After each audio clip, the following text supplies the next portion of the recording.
এইসব মানবিক সংগঠনগুলো যদি একটা ভিডিও যদি 1 মিলিয়ন ভিউ হইতো, যেখান থেকে এই টাকাটা ইনকাম হইতো, এই টাকাটা আসলে আট আনা কোনো স্বেচ্ছাসেবী সংগঠন পেত না। 100% টাকাটাই যেত হচ্ছে কি, এই যে আজকে ধরো আমরা একটা দোকান দিয়েছে, অসহায় দরিদ্র মানুষের বাড়ি ছুটে চলে যাবে কি মানব উন্নয়ন ও রক্ত সংগঠনের গাড়ি। ঠিক এইভাবেই আপনাদের এই 1 মিলিয়ন ভিউয়ের যে টাকাটা, এই টাকাটা এই মানবিক সংগঠনের মতো এই মানবিক সংগঠনের গাড়ি ছুটে যাবে গরিব অসহায় মানুষের বাড়ি। ঠিক এইভাবে আপনাদের টাকাটাও ছুটে যাবে গরিব মানুষের অসহায় বাড়ি। কিন্তু আমি বাংলাদেশের সমস্ত মানুষের প্রতি একটা রিকোয়েস্ট করতে চাই, হ্যাঁ, যে আমরা সব বাটপারদেরকে মিলিয়ন মিলিয়ন ভিউ কেন দিই? আরেক বাটপার কি না করে বলে দেয় কিনা 1 মিলিয়ন ভিউ হয়েছে, কিন্তু আজকে তারা মানবিক কাজ করে, যে সকল সংগঠনগুলো মানবিক সংগঠন মানুষের গরিব অসহায় এবং তারা অক্লান্ত পরিশ্রম করি রাত দিন 24 ঘন্টাকে সমান করি মানুষের পাশে দাঁড়ায়, এইসব ভিডিওগুলো কেন 1 মিলিয়ন হয় না?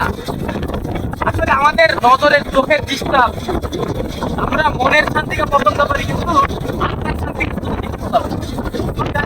আত্মার শান্তিকে শুনতাম না।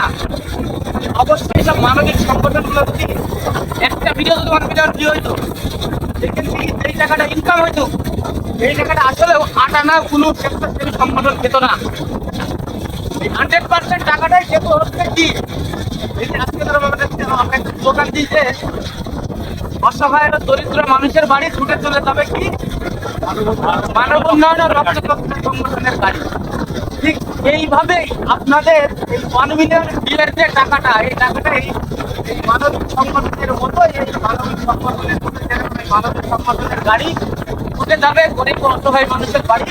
ঠিক এইভাবে আপনাদের টাকাটাও ছুটে যাবে গরিব মানুষের অসহায় বাড়ি। কিন্তু আপনারা সময় নষ্ট করছেন, আপনার হয়তো 1 মিনিটের মজা নিচ্ছেন, পরবর্তীতে স্বপ্ন দেখার মতো ভিডিওটা চেঞ্জ করে ফেলে ইনস্টল করছেন, নেক্সট টাইমে দেখতে কিছুই নেই। কিন্তু আমার কথাটা একটু মন দিয়ে দেখবেন এবং সম্ভব হয় যে সকল মানবিক সংগঠনগুলো আছে এদের ভিডিওগুলো পছন্দ না হলে একটু দেখবেন। ধন্যবাদ।